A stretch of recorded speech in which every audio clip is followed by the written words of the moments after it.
Hi there, my name is Paul Hayes. I'm the director at Etaoin Art Centre. You join us for a unique opening for this Thriving Flower.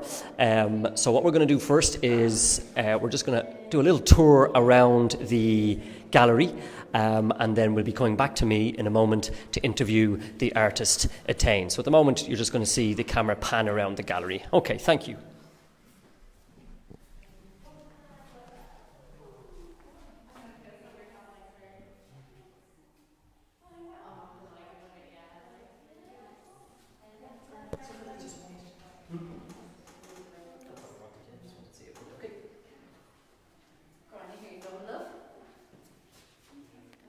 So, tango first.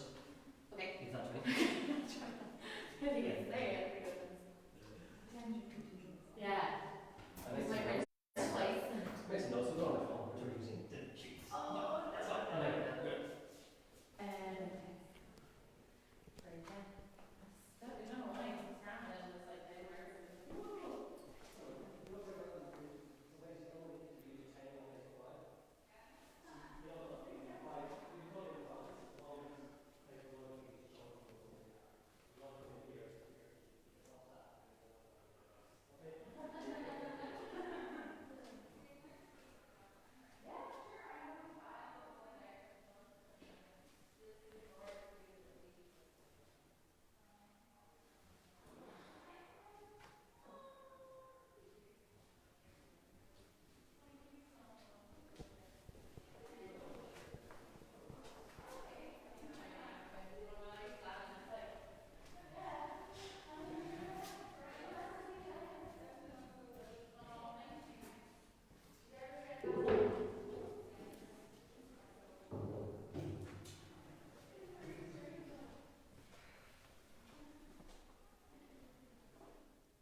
And is this recorded so we can keep this?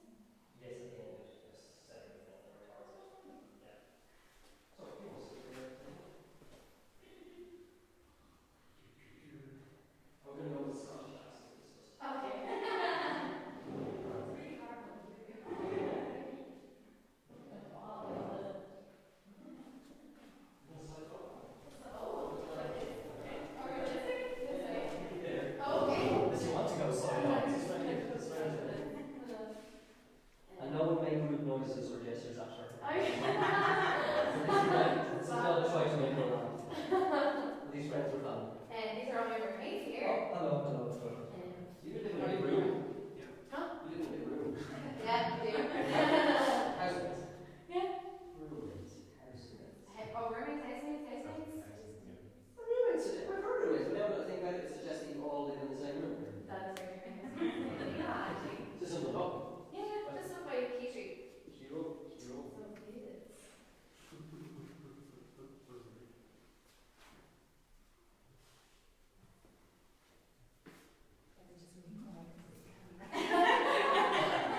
It's making people noises like, oh, no, no, no, no, no.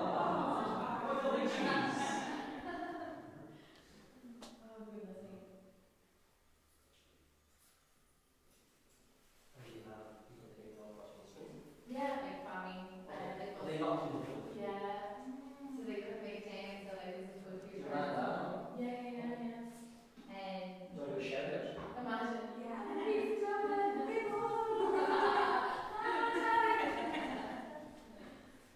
That's like a good deal. I know. Imagine. Like that's it. Like so.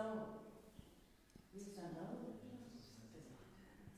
That's why I was supposed to be going up to Dublin this weekend for my nephew's communion. The whole thing was like, yeah, felt terrible for him. We got home.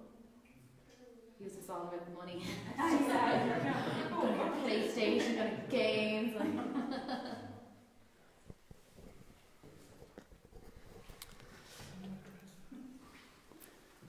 Hello, and you're welcome back.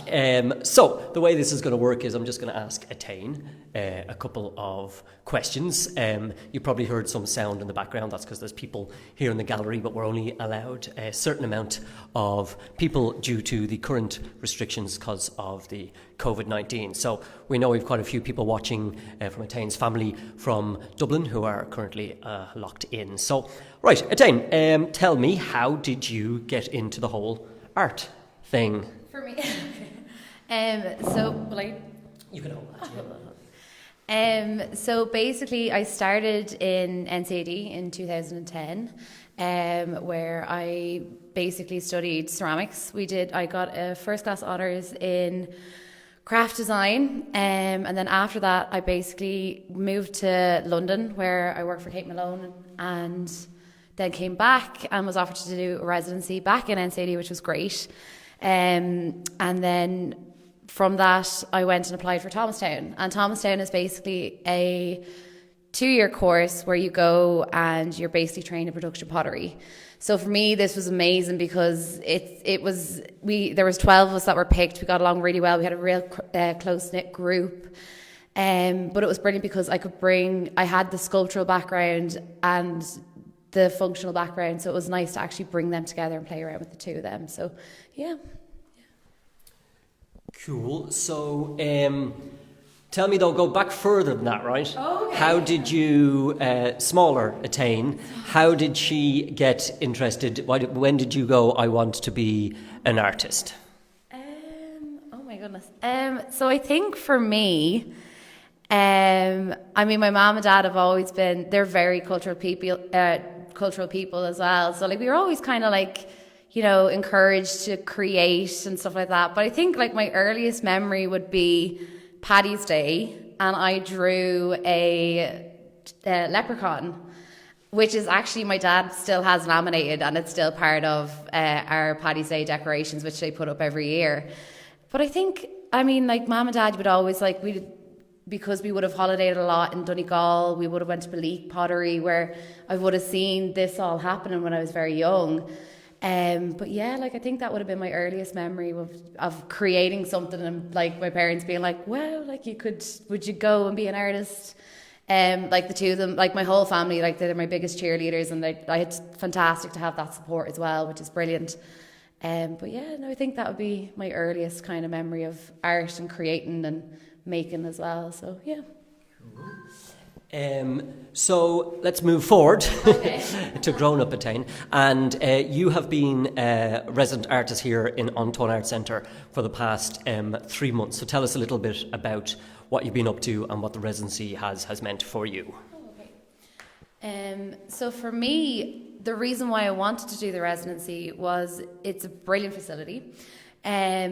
The whole idea for the residency was because everyone it's the same with the show. People come and see the finished pieces, but no one ever gets to see the process, the whole background of the start to finish. So it was brilliant here to have the residency, to have the time, to be so close to the gallery. So people that were coming into the gallery were coming in, they were seeing me working on the pieces that are in the show here today. Asking me questions, they've really got involved in it as well. That's as well. I have the which I call the museum room, which is here, which is part of the exhibition, is the different stages of how you make a pot, the different stages of how you make the flowers, because I want people to understand the process, to understand the background. And here with the residency, with the 3 months, you really got I felt like I really got a good connection with the public, who came into the open studio to see and have a chat and ask, what's what kind of thing, which was brilliant, I have to say. So let's talk about the work. People at home will have seen it as Stephen here, the camera person, went around, but it's hard to describe it just from what they saw. I'd like to go a little bit deeper. So where it's quite unusual what you've done. So maybe tell us a little bit about where you got the idea. It's not the norm when people think pottery, perhaps. Yeah. I think as well, the whole idea for this body of work here was when I was studying in Thomastown, we went over to Stoke-on-Trent and we went over for the Ceramics Biennale, which was brilliant.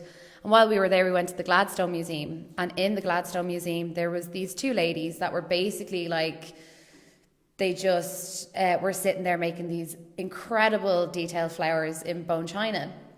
And the reason why they were doing this was they were trained in the factory and stuff like that, and they'd make them in seconds, which was amazing.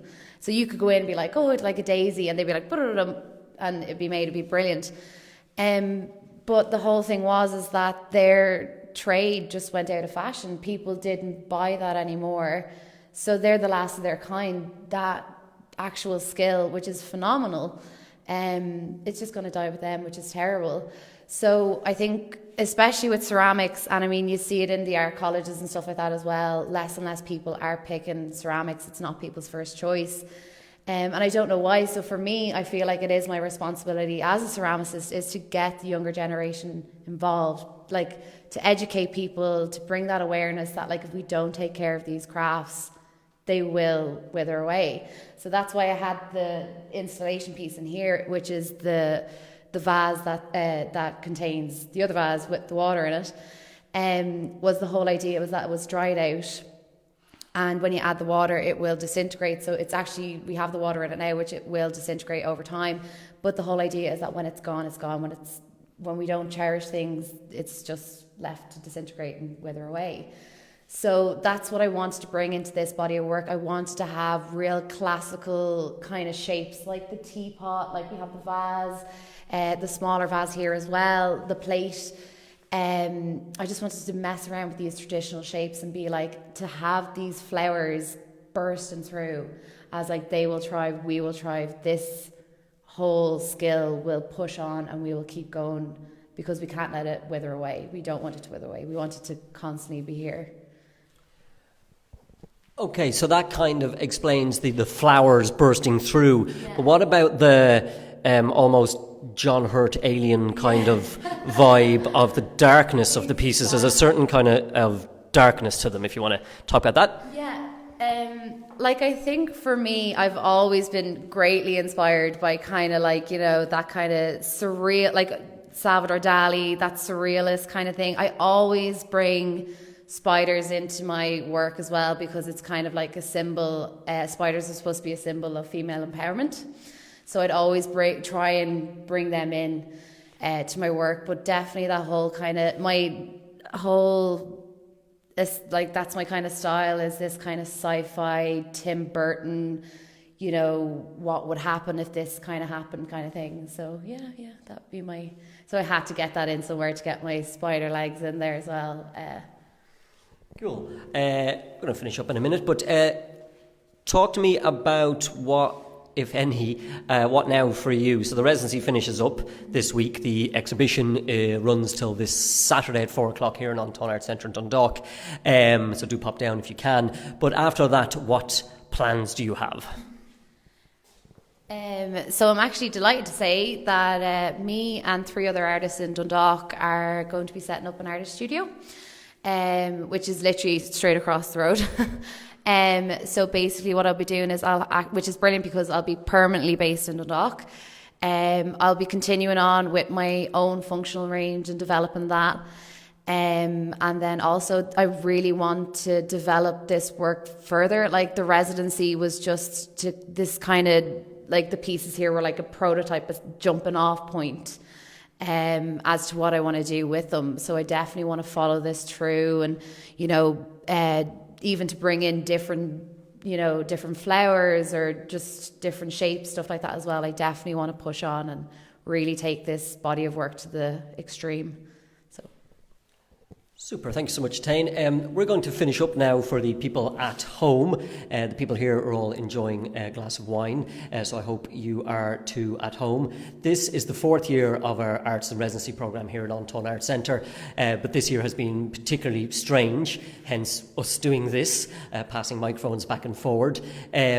All of the events of our off-site programme that we've been running since March are free to people at home, but we would ask if it's possible, that you donate if you can, and there's a donate button on the Facebook page and also at anton.ie to help us to continue to support the next generation of artists. So thank you very much. If you're here in Dundalk before Saturday at 4 o'clock, you can come and see this wonderful work for yourself. But for now, take care. Thank you.